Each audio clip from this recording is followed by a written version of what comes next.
महफिल बर्खास्त है और पतंगे रुखसत शमों से हो रहे हैं। फूल इनको पहना पहना कर लोग कांटे मेरे हक में बो रहे हैं। 14 जमातों की हुकूमत अपने 16 माह की मुद्दत गुजार कर रुखसत हो चुकी। असेंबली तहलील काबीना की महफिल बर्खास्त हो गई, लेकिन वजीर आजम शहबाज शरीफ 3 दिन बाद तक भी कुर्सी से लगे बैठे रहे। यूं लगने लगा कि उनका बड़े घर से रुखसत होने को दिल ही नहीं मान रहा। लेकिन ये कानूनी कुदरत है, दस्तूर भी है और मौका भी है कि जो आता है उसे जाना ही पड़ता है। तो आज निगरान वजीर आजम का ऐलान हो गया है और शहबाज शरीफ भी रुखसत हुए हैं। निगरान वजारत उज़्मा के लिए अपोजिशन लीडर और वजीर आजम ने बाप का इंतखाब करते हुए ये ताज अनवारुल हक काकड़ के सर सजा दिया है। मुल्क में जमहूरियत की बहाली के बाद मुसलसल 30वीं असेंबली ने अपनी मुद्दत पूरी की है, लेकिन अफसोस कि मुद्दत पूरी करने का एजाज किसी पाकिस्तानी वजीर आजम को इन 5 सालों में भी हासिल नहीं हो सका। अब कहा यह जा रहा है कि इत्तेहादी हुकूमत के 16 महीने अवाम के लिए किसी बड़ी आजमाइश से किसी सूरत भी कम नहीं थे। इन 16 माह में एक अच्छी बात यह हुई है कि मुल्क डिफॉल्ट से बच गया, लेकिन इससे बुरी बात और क्या हो सकती है कि इन 16 माह में इस मुल्क का एक एक शख्स दिवालिया हो गया है।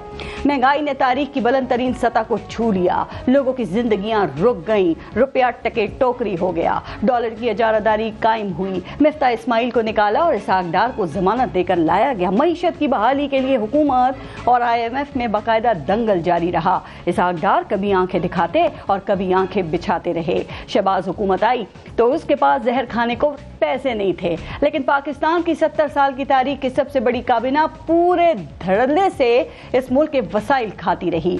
पैसों की कहानी भी बड़ी ही दिलचस्प रही कि 2 सूबे हुकूमतें जो थी वहां पे उनके इलेक्शन करवाने के लिए पैसे नहीं थे, लेकिन अरकान असेंबली के हलकों में तरक्याती फंड्स देने के लिए कमी नहीं थी। अरकान पर फंड्स ऐसे लुटाए गए कि सालाना तरक्याती प्रोग्राम का अकाउंट ही खाली कर दिया गया। आवाम को महंगी बिजली से रिलीफ और सब्सिडी देने के पैसे नहीं थे, लेकिन वजीर खारजा के गैर मुल्की दौरों के लिए कमी नहीं थी। रूस से तेल जरूर आया, लेकिन मुल्क में पेट्रोल मजीद महंगा हो गया। इन 16 माह में PTI कौमी असेंबली से निकल गई। चेयरमैन पाकिस्तान तहरीक इंसाफ ने साइफर से खेला और फिर वो साइफर गुम भी कर दिया। स्टैब्लिशमेंट से लड़ाई की, लॉन्ग मार्च किए, उन्होंने फौरी इलेक्शन के लिए जद्दोजहद की, उन पर गोली चली, उन्होंने अपनी 2 हुकूमतें खत्म कर दी। वो अवामी मकबूलियत की बुलंदी पर पहुंचे, लेकिन कबूलियत हासिल नहीं कर सके। वो गिरफ्तार हुए तो सानेहा 9 मई हो गया। इस सानहे ने उनकी पार्टी तोड़ दी। लोग जेलों में गए, कुछ भाग गए, कुछ अंडरग्राउंड हुए। उन पर तोशाखाना का केस चला और उनको सजा हो गई। वो नाअहल हुए और अब भी जेल में हैं। इन 16 माह के आखिरी दिनों में हुकूमत में चीते जैसी फुर्ती भर गई कि एक एक दिन में दर्जनों बिल पास होने लगे। अहम ओहदों पर तैनातियों के मुंह खुल गए। शहबाज शरीफ सुबह से शाम तक मंसूबों के संगे बुनियाद रखते रहे। एक के बाद एक तकरीब ने टीवी स्क्रीन्स को मसरूफ रखा।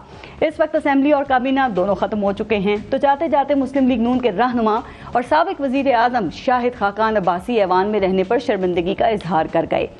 वैसे कमाल की बात है कि वो इसी शर्मिंदगी के साथ पूरे 5 साल इस असेंबली के रुकन रहे और एक दिन भी इस नाकारा जगह को छोड़कर अवाम में शामिल होने की हिम्मत नहीं कर सके। अब वाकई असेंबली सरापा शर्मिंदगी ही थी या कुछ अच्छा काम भी उस दौर में हुआ है?